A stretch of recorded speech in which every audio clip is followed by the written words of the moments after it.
ምን አይነት እናት ናት? ቤት ውስጥ ምንድነው ስራ? ይሄ ነገር አያሳዝብም? እኛን ነው ቤት ውስጥ ያለን ነገር እኮ ነው የምታዩት። እኔ አንድ ዓሊም የሆነ ልጅ አንድ ጥሩ ስርዓት ያለው ልጅ ሳይ ወላሂ ቤቱን ነው ማየው። ምን አይነት የተባረኩ ወላጆች አሉት። እሱን አላይም።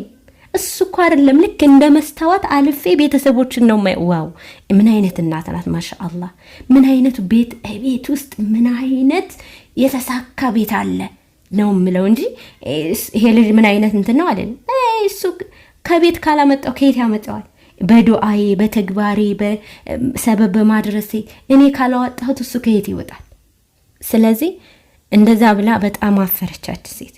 እንደዛ አይነት ስርዓት ከአመጋገባችን ከአካዋናችን ከትልልቅ ሰዎች ጋር ያለን ስርዓት እኛ ካላስተማርናቸው እንዴት ያውቃሉ እነሱ? እና እንደዛ አይነት ከእንስሳት የተለየ አኗኗር ለመኖር የምንወልድ ልጆች አሉ። መውለድ እኮ